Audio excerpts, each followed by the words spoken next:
కళ్ళు తిరిగి పడిపోయిన ఆనంది, సునంద తీసుకున్న నిర్ణయానికి షాక్లో జీవన. అసలు ఏం జరిగింది తెలుసుకోవాలి అనుకుంటే వీడియోని చివరి వరకు స్కిప్ చేయకుండా చూసేయండి. వీడియో కనుక నచ్చినట్టయితే తప్పకుండా ఒక్క లైక్ చేయండి. ఇక ఆనంది అయితే ఆదిత్యతో చెప్తూ ఉంటుంది, మనం ఖచ్చితంగా ఉన్నత స్థాయికి వెళ్తాము, మీరు బాధపడకండి, ఈ రోజున్న కష్టాలు రేపుండవు అంటూ అనగానే, నీలాంటి భార్య దొరకడం నా అదృష్టం, ఉన్న దాంట్లోనే సర్దుకుంటూ ఎంతో ప్రేమగా ఎంతో గౌరవంగా నన్ను చూస్తున్నావు. నేను కొంతమంది జీవితాలు చూశాను, వాళ్ళు ఎంత తెచ్చి పెడుతున్నా కానీ భార్యలు భర్తలకి విలువివ్వరు. కానీ నువ్వు ఇంట్లో కనీసం తినడానికి ఏమీ లేకపోయినా ఏదో రకంగా సర్దుకుంటూ నన్ను ఎంతో ప్రేమగా చూస్తున్నావు. ఇప్పుడు నువ్వు ఇచ్చిన సలహాతో కూడా మన జీవితం ముందుకు వెళ్ళబోతుంది. నాకు చాలా సంతోషంగా ఉంది. నువ్వన్నట్టే మనం సిప్పులు తయారు చేయాలి, ఎంతోమంది జీవితాల్లో వెలుగు తీసుకురావాలి, ఎంతోమంది తల్లిదండ్రుల కడుపు కోతను మనం తీర్చగలగాలి అంటూ ఆదిత్య అయితే చెప్తూ ఉంటాడు. ఆ విధంగా ఆదిత్య ఆనంది ఇద్దరూ కూడా గొప్ప సక్సెస్ని అయితే సాధిస్తారు. ఇక ఎంతో గర్వంగా అందరూ కూడా ఇక ఆదిత్య ఆనంది పేరున గొప్పగా చెప్పేసరికి ఈ మాటలన్నీ విన్న సునంద చాలా సంతోషపడుతూ ఉంటుంది. నా కొడుకు తనంతట తాను గొప్ప ప్రయోజకుడయ్యాడు అంటూ అనగానే, అప్పుడే ఇక చైతన్య అయితే ఇదంతా జరగడానికి కారణం వదినే. వదినే గనక అన్నయ్య పక్కన లేకపోతే ఈరోజు ఇంత సక్సెస్ సాధించే వాళ్ళే కాదు. ఇప్పుడు వాళ్ళంతట వాళ్ళు గొప్ప స్థాయిలో నిలబడ్డారు. ఇంతకుముందు సునంద కొడుకు ఆదిత్య అనే చెప్పుకునే స్థాయి నుంచి ఆదిత్య తల్లి తండ్రి సునంద శశికాంత్ అనే చెప్పుకునే స్థాయికి అన్నయ్య వెళ్ళాడు. చాలా సంతోషంగా ఉంది అంటూ చైతన్య అయితే చెప్పంగానే ఆ మాటకి సునంద అయితే ఏమీ మాట్లాడకుండా మౌనంగా అయితే వెళ్ళిపోతుంది. అప్పుడే ఇంతలో ఇక జీవన మాత్రం కోపంతో రగిలిపోతూ ఉంటుంది. ఈ ఆనంది ఎక్కడున్నా కానీ ఉన్నత స్థాయిలోనే ఉంటుంది. ఈ ఇంటి నుంచి తరిమేశాను, దాని పుట్టినిల్లో అక్కడ జడ్జి గారు కుటుంబం అని తెలిసినా కానీ నేనే ఆ ఇంటి కూతురుగా ఇన్ని రోజులు హోదా పొందాను. ఈ కుట్టీకి ఏమీ లేకుండా చేసినా ఇది ఎప్పటికప్పుడు దాని తెలివితేటలతో ముందుకు వెళ్తూనే ఉంది. దీన్ని ఆపడం ఎవరి తరం కావడం లేదు అంటూ ఇక అనుకుంటూ ఉంటుంది జీవనైతే. ఇక ఆనంది ఆదిత్య అయితే అనుకోకుండా ఇక బయటకైతే వెళ్తారు. అప్పుడు ఇక ఒక దుక్కున కారు అయితే ఆపి వెళ్తూ ఉండగా ఇంతలో సునంద కూడా అటువైపు వెళ్తుంది. ఆనంది ఆదిత్యాన్ని చూసి ఇక సునంద అయితే ఒక్కసారిగా ఆగుతుంది. అప్పుడే సునందను చూసి ఆనంది ఆదిత్య ఇద్దరూ కూడా ఆగుతారు. అప్పుడే ఆదిత్య అయితే సునంద దగ్గరికి వచ్చి, ఏం చేస్తున్నావు మమ్మీ, ఎలా ఉన్నావంటూ అడుగుతూ ఉండగా అప్పుడే సునంద అయితే ఏమీ మాట్లాడకుండా మౌనంగా అయితే ఉండిపోతుంది. అత్తయ్య గారు, మీరు ఇప్పటికీ కూడా మా మీద కోపాన్ని పోగొట్టుకోలేదా, మేమంటే మీకు ఇంకా కోపమేనా అంటూ అనగానే, నువ్వు చేసిన పనికి కోప్పడకుండా ఏం చెయ్యమంటావో, ఇప్పటి వరకు నేను ఎన్నోసార్లు నా కొడుకు గురించి బాధపడ్డాను. ఇప్పటికెప్పుడు కూడా నా కొడుకుని వదిలి నేను దూరంగా వెళ్ళలేదు. కానీ నీ కారణంగా ఈరోజు మొదటిసారి నా కొడుకుని దూరంగా వదిలేసుకోవలసి వచ్చింది.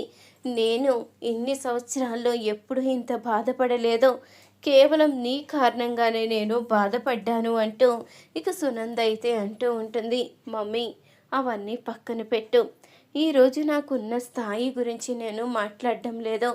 నువ్వు నన్ను అర్థం చేసుకున్నది ఇంతేనా, ఆనందిని కూడా అర్థం చేసుకున్నది ఇంతేనా, ఆనంది గురించి నీకు అన్నీ తెలుసు, తెలిసి కూడా నా భార్య తప్పు చేస్తుంది అని నువ్వు ఎలా అనుకుంటున్నావో నాకు అర్థం కావడం లేదు అంటూ ఇక అంటూ ఉండంగానే అప్పుడే ఇక ఆనంది కూడా చెప్తూ ఉంటుంది, అత్తయ్య గారు, ఆ రోజు నేను ఏ తప్పు చెయ్యకపోయినా మీరు తప్పు చేసింది నేనే అని నిందించారు.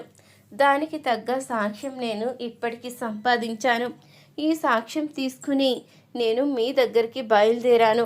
ఇంతలో మీరే కనిపించారు అంటూ ఇక తన దగ్గరున్న సాక్ష్యాన్ని సునందకైతే చూపిస్తుంది ఆనంది. అప్పుడే ఇక ఆనంది దగ్గరున్న ఫోన్లో ఉన్న వీడియో చూడంగానే సునంద అయితే ఒక్కసారిగా షాక్ అవుతుంది. ఏంటి అసలు జీవన మాటల అంటూ ఇక జీవన మాట్లాడే ప్రతి మాట కూడా సునంద అయితే వింటుంది. ఇక జీవన్ అయితే ఇందుమతికి ఫోన్ చేసి మాట్లాడే మాటలన్నీ కూడా ఇక కాల్ రికార్డింగ్ ద్వారా సునంద అయితే వింటుంది. ఇక ఆ మాటలు విన్న సునంద ఒక్కసారిగా కుప్పకూలిపోతుంది. నేను ఎంత తప్పు చేశానా అంటూ కుమిలిపోతూ ఉంటుంది.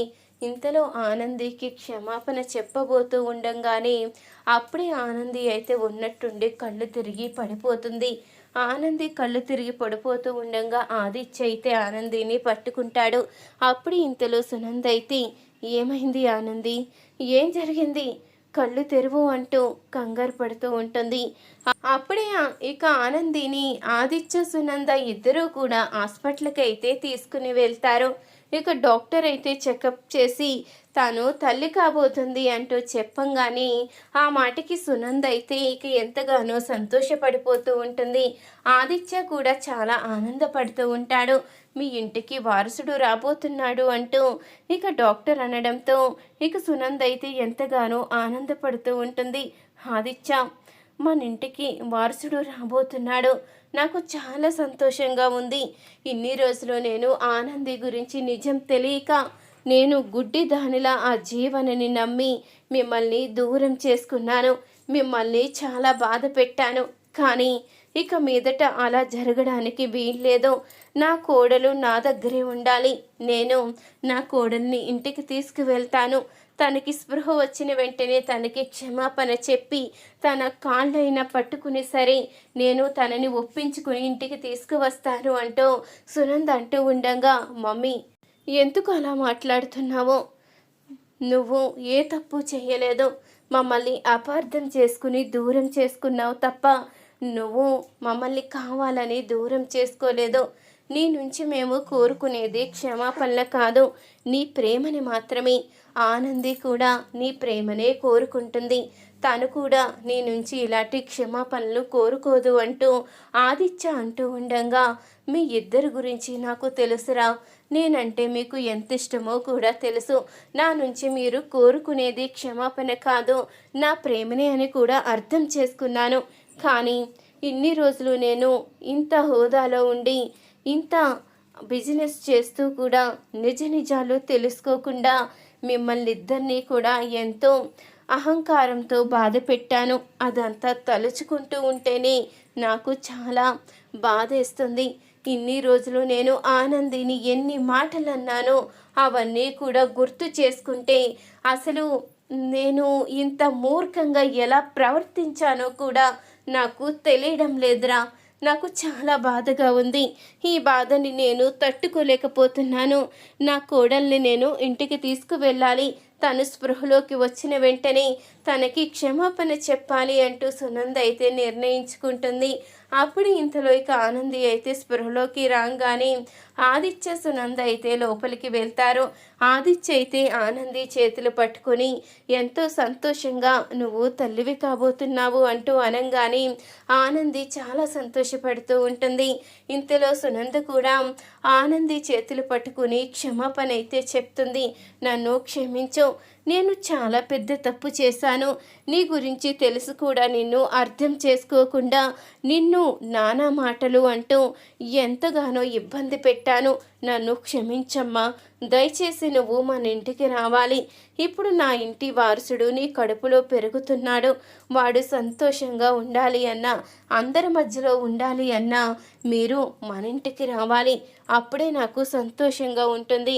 దయచేసి ఈ మాట కాదనకుండా నాతో రామ్మా అంటూ ఇక సునంద అయితే అడుగుతూ ఉంటుంది. ఇంతలో ఇక అప్పుడే హాస్పిటల్కి వచ్చిన జీవన్ అయితే ఇదంతా చూసి ఒక్కసారిగా షాక్ అవుతుంది. ఏంటి అత్తయ్య గారు ఇంత మారిపోయారు? ఒకవేళ నా గురించి నిజ నిజాలు బయటపడిపోయాయా? ఇదంతా చేసింది నేనే అని తెలిసిపోయిందా? ఇదంతా చేసింది నేనే అని గనక తెలిస్తే ఇక నా పని అయిపోయినట్టే. నన్ను ఎప్పటికీ క్షమించకపోగా నన్ను ఖచ్చితంగా ఇంట్లోంచి బయటికి గెంటేస్తారు. ఇప్పుడు ఏం చెయ్యాలో అర్థం కావడం లేదు, నాకు చాలా భయంగా ఉంది అంటూ ఇక జీవన్ అయితే భయపడుతూ షాక్లో ఉండిపోతుంది. చూసారు కదా ఫ్రెండ్స్, ఈ వీడియో కనుక నచ్చితే తప్పకుండా ఒక్క లైక్ చేయండి. అలాగే మన వీడియో కింద ఉన్న హైప్ మీద క్లిక్ చేసి మీ సపోర్ట్ను అందివ్వండి.